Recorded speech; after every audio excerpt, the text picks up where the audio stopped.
Hello everyone, आज हम बात करेंगे डीएनए रेप्लिकेशन के इनिशिएशन प्रोसेस के बारे में। ये डीएनए रेप्लिकेशन हम प्रोकैरियोट्स में पढ़ेंगे। ये हमारा मॉलिक्यूलर बायोलॉजी का 7th लेक्चर है। अगर आप बायोसाइंस के स्टूडेंट्स हैं, पोस्ट ग्रेजुएशन कर रहे हैं या किसी भी कॉम्पिटेटिव एग्जाम की प्रिपरेशन कर रहे हैं, तो ये वीडियो आपके लिए बेनिफिशियल हो सकता है। चलिए स्टार्ट करते हैं। Welcome back to my YouTube channel biology with Namita. मैं हूँ आपकी educator Namita. I hope you are doing well. आज हम पढ़ेंगे इनिशिएशन प्रोसेस। डीएनए रेप्लिकेशन में इनिशिएशन प्रोसेस से हम स्टार्ट करेंगे। Initiation of DNA replication. तो ये डीएनए रेप्लिकेशन प्रोसेस सेल में किस फेज में होती है? तो सेल साइकिल में ये एस फेज में होती है, सिंथेसिस फेज। सबसे पहले इनिशिएशन के पहले ये जो डीएनए रेप्लिकेशन जहाँ से स्टार्ट होता है उस साइट को आइडेंटिफाई करना पड़ता है। तो जहाँ से प्रोकैरियोटिक रेप्लिकेशन होगा डीएनए का, उस ओरिजिन साइट को रिकॉग्नाइज किया जाता है। Identification of origin site. तो डीएनए ए एंजाइम क्या करता है? रिकॉग्नाइज करता है ओरिजिन साइट को, जिसे ओरी-सी कहते हैं। प्रोकैरियोटिक रेप्लिकेटिंग ओरिजिन साइट को ओरी-सी या रेप्लिकॉन कहते हैं। रेप्लिकॉन डीएनए रेप्लिकेशन की वो यूनिट होती है जिसमें ओरिजिन ऑफ रेप्लिकेशन ओरी साइट प्रेजेंट होता है। और प्रोकैरियोट्स में केवल एक रेप्लिकॉन प्रेजेंट होता है। In prokaryotes only one replicon is present. तो ये डीएनए स्ट्रैंड होता है, डबल स्ट्रैंडेड डीएनए स्ट्रैंड होता है, और उसके जहां से रेप्लिकेशन स्टार्ट होगा उसमें 245 बेस पेयर का ओरी साइट प्रेजेंट होगा, रेप्लिकॉन प्रेजेंट होगा। इसमें 3 कंजर्व सीक्वेंस प्रेजेंट होते हैं, आर साइट, आई साइट और DUE साइट। आर साइट ये क्या सर्व करता है? एज अ बाइंडिंग साइट सर्व करता है डीएनए ए प्रोटीन के लिए। तो डीएनए ए प्रोटीन क्या करती है? इसी ओरी साइट के या रेप्लिकॉन के आर साइट पे आके क्या हो जाता है? बाइंड हो जाता है। आई साइट क्या है? ये भी एज अ सर्व करता है सेकेंडरी बाइंडिंग साइट। अगर डीएनए ए आर साइट पे बाइंड नहीं करेगा तो आई साइट पे भी बाइंड कर सकता है। ये सेकेंडरी बाइंडिंग साइट है डीएनए ए प्रोटीन के लिए।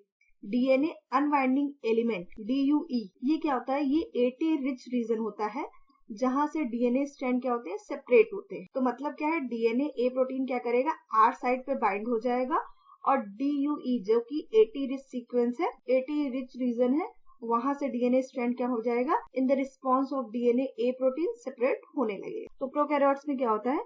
ये डबल हेलिक्स डीएनए होता है। इसमें इतना एरिया को देखते हैं, ये हमारा ओरिजिन साइट है जहां से रेप्लिकेशन स्टार्ट होगा। इसमें पहले 13 मर के 3 रिपीट्स प्रेजेंट है, मतलब 13 मर और 13 की ये 3 रिपीट प्रेजेंट होंगे। उसके बाद सेकेंडली 9 मर सीक्वेंस के 5 रिपीट्स प्रेजेंट होंगे, 1 2 3 4 और 5। ये 9 मर के कितने? 5 रिपीट्स प्रेजेंट होंगे। तो डीएनए ए प्रोटीन क्या करेगा? ओरी-सी के 13 मर के साथ क्या करेगा? यहाँ से 13 मर सीक्वेंसेस जो है यहाँ पे बाइंड हो जाएगा डीएनए ए। तो डीएनए ए क्या करता है? ओरी साइट को रिकॉग्नाइज करता है और 13 मर पे आके क्या हो जाता है? बाइंड हो जाता है। 13 मर क्या है? इसमें AT rich base pair present होते हैं, मतलब AT रिच सीक्वेंसेस प्रेजेंट होते हैं। AT रिच एडेनिन और थायमिन बेस पेयर जो होते हैं नाइट्रोजन बेसिस, ये डबल बॉन्ड के थ्रू जुड़े होते हैं हाइड्रोजन बॉन्ड के थ्रू। तो इन्हें ब्रेक करना इजी होता है और इनको ब्रेक करना पड़ेगा, इसलिए इस प्रोसेस में ATP की भी रिक्वायरमेंट होती है। This process require ATP and forms open complex, और ये कॉम्प्लेक्स क्या हो जाता है? ओपन हो जाता है। और ये डीएनए स्ट्रैंड डीएनए हेलिकेज, जिसे डीएनए बी भी कहते हैं, उसके थ्रू मेल्ट होने लगता है। अगर इस पॉइंट को समराइज फॉर्म में बताएं तो ये डीएनए डबल हेलिक्स मॉडल था। इसमें डीएनए ए आया, डीएनए ए प्रोटीन ने ओरी साइट को क्या किया? आइडेंटिफाई किया और इसके 13 मर यूनिट के साथ क्या हो गया? बाइंड हो गया, जो कि कैसा था? AT रिच था। देन बाइंड हुआ 13 मर पे, लेकिन ओपन कहाँ पे हुआ? तो 13 मर के 3 रिपीट्स थे और 9 मर के 5 रिपीट्स थे। तो ये 9 मर सीक्वेंसेस पे जाके क्या होने लगा? ओपन होने लगा। और इसके लिए इसको किसकी जरूरत थी? डीएनए को ATP। DNA B helicase enzyme unwind the DNA. Helicase enzyme को डीएनए बी भी कहते हैं। वो क्या करता है? डीएनए को अनवाइंड करता है या फिर ओपन करता है। डीएनए बी जो होता है वो बाइंड करेगा डीएनए डबल हेलिक्स पे, जो कि डीएनए सी और ATP के द्वारा मेडिएटेड होता है। तो डीएनए बी भी कैसा होता है? ATP डिपेंडेंट होता है और DNA C as a loader की तरह वर्क करता है। तो डीएनए सी क्या है? ये एज अ लोडर है। डीएनए ए को लोड करता है और देन उसके बाद डीएनए बी को लोड करता है डीएनए पे। Helicase uses ATP hydrolysis to open helix. वही चीज लिखी है जो अभी हमने बताया कि हेलिकेज ATP हाइड्रोल का यूज करता है हेलिक्स को ओपन करने के लिए। And bind with primase enzyme के साथ बाइंड कर जाता है। डीएनए बी की बात हो रही है, हेलिकेज की बात हो रही है। और क्या बना लेता है, प्राइमोसोम बना लेता है, प्राइमोसोम कॉम्प्लेक्स बना लेता है। तो DNA B plus primase enzyme मिलके क्या कॉम्प्लेक्स बनाते हैं, प्राइमोसोम। फिर उसके बाद एसएसबी प्रोटीन आ जाता है। ये सब एंजाइम्स हम पढ़ चुके हैं। वो क्या करता है कि दोबारा से डीएनए क्या हो जाए, रीएनिलिंग ना हो जाए डीएनए की, इसलिए उनको रोकने के लिए दोनों स्ट्रैंड पे क्या हो जाता है, एसएसबी प्रोटीन क्या हो जाता है, बाइंड हो जाता है। जैसे ये खुला तो यहाँ पे ये एसएसबी प्रोटीन दोनों स्ट्रैंड पे क्या हो जाते हैं, बाइंड हो जाते हैं और सिंगल स्ट्रैंडेड डीएनए को क्या कर देते हैं, स्टेबलाइज कर देते हैं। SSB protein bind the complex to stabilise single stranded DNA. उसके बाद क्या होता है, आरएनए प्राइमर की सिंथेसिस होती है। अगर आपको ये वीडियो अच्छी लग रही हो तो वीडियो को लाइक करना, चैनल को सब्सक्राइब करना और अपने फ्रेंड्स के साथ शेयर करना ना भूलें। इससे मुझे मोटिवेशन मिलता है और हम और भी इंफॉर्मेटिव वीडियोस अपलोड करने की पूरी कोशिश करेंगे। यहाँ एक डायग्राम दिया हुआ है, ये रेड एरो से शो कर रहे हैं न्यू स्ट्रैंड्स और जो ब्लू वाला है वो क्या है, टेम्पलेट डीएनए। और डीएनए पॉलीमरेज क्या करता है, डीएनए की पॉलीमराइजेशन प्रोसेस करता है। अब हम देख लेते हैं प्राइमेज एंजाइम क्या करता है, प्राइमर की सिंथेसिस कर। इसके लिए भी इसको एटीपी की रिक्वायरमेंट है। प्राइमेज को क्या किया जाता है, ज्वाइंट कर दिया जाता है डीएनए के साथ और वो क्या बना लेता है, कॉम्प्लेक्स बना लेता है जिसे प्राइमोसोम कहते हैं। प्राइमेज एंजाइम का क्या काम होता है, प्राइमर की सिंथेसिस करना, प्राइमर को बनाना सिंगल स्टैंडर्ड डीएनए टेम्पलेट पे। यहाँ पे प्राइमर क्या करता है, सिंगल स्टैंडर्ड डीएनए टेम्पलेट पर प्राइमर की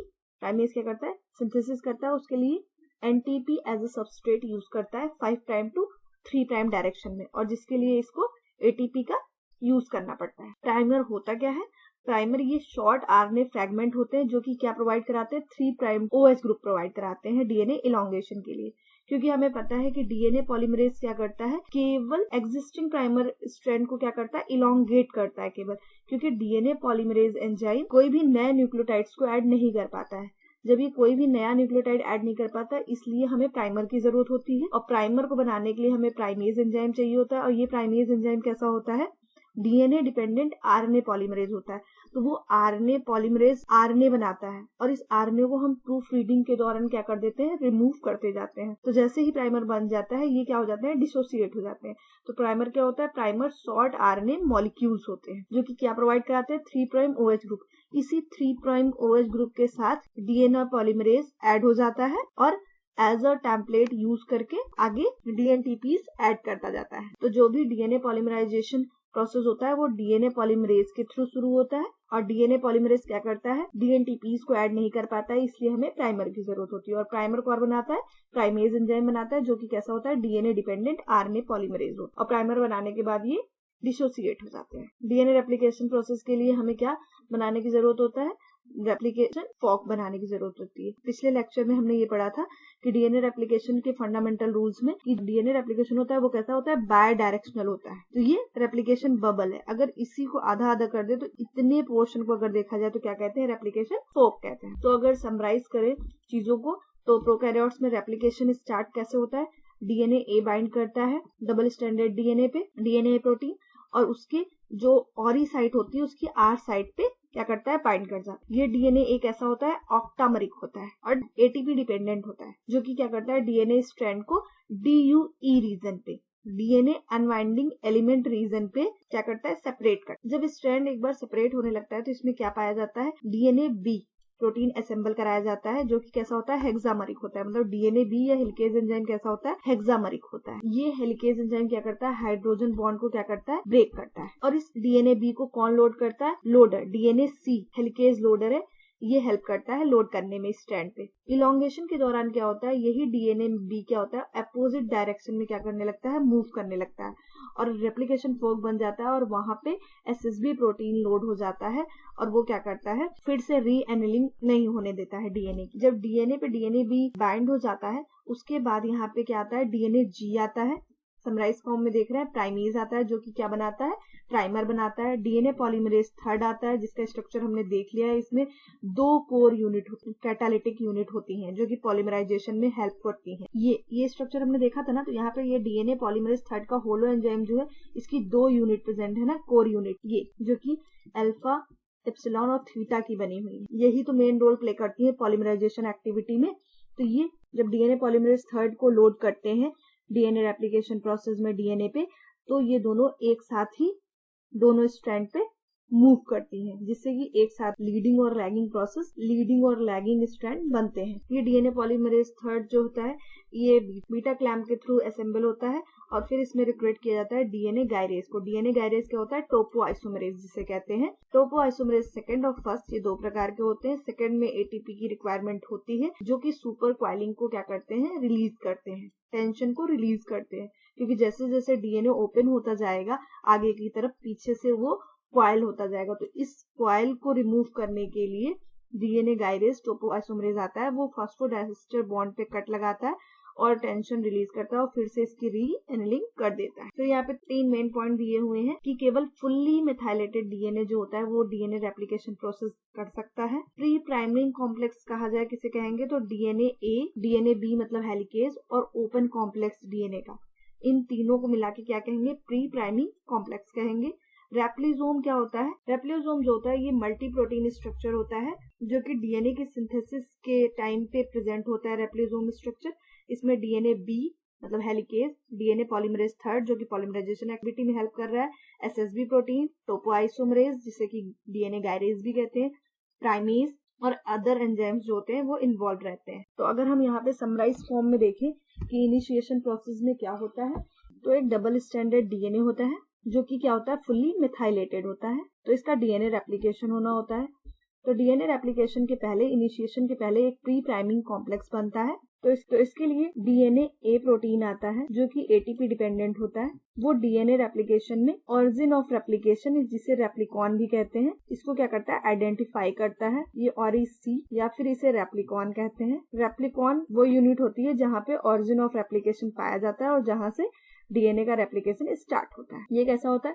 245 बेस पेयर का होता है। और अगर ओरिजिन ऑफ रेप्लिकेशन की बात करें तो इसमें 13 मर के 3 रिपीट्स प्रेजेंट होते हैं और 9 मर के 5 रिपीट्स प्रेजेंट होते हैं। तो डीएनए ए पहले ये 13 मर जो कि 80 रिच होता है इसके साथ बाइंड करता है और फिर 9 मर पे आके क्या करता है? सेपरेट करता है डीएनए। फिर डीएनए ए के साथ यहाँ पे डीएनए बी आ जाता है जिसे हेलिकेज एंजाइम कहते हैं। इसे लोड कौन करता है? डीएनए सी जो कि क्या होता है? हेलिकेज लोडर होता है। तो इस डीएनए ए, डीएनए बी और ओपन कॉम्प्लेक्स को हम क्या बोलते हैं? Pre priming complex. उसके बाद डीएनए बी आता है, फिर एसएसबी प्रोटीन आएंगे ब्लू कलर के, देन टोपो आइसोमरेज आएगा, सुपर कोयल को रिलीज करेगा, टेंशन रिलीज करेगा, प्राइमेज एंजाइम आएगा जो कि प्राइमर बनाएगा। ये 5 to 10 न्यूक्लियोटाइड्स क्या होते हैं? आरएनए होते हैं, जिससे कि बाद में प्रूफ रीडिंग के थ्रू क्या करेगा? डीएनए पॉलीमरेज फर्स्ट क्या करेगा? रिमूव कर देगा। इन प्राइमर की जरूरत क्यों पड़ती है? क्योंकि डीएनए पॉलीमरेज खुद डीएनटीपीज ऐड नहीं कर पाता है। तो सबसे पहले हमें प्राइमर चाहिए होता है।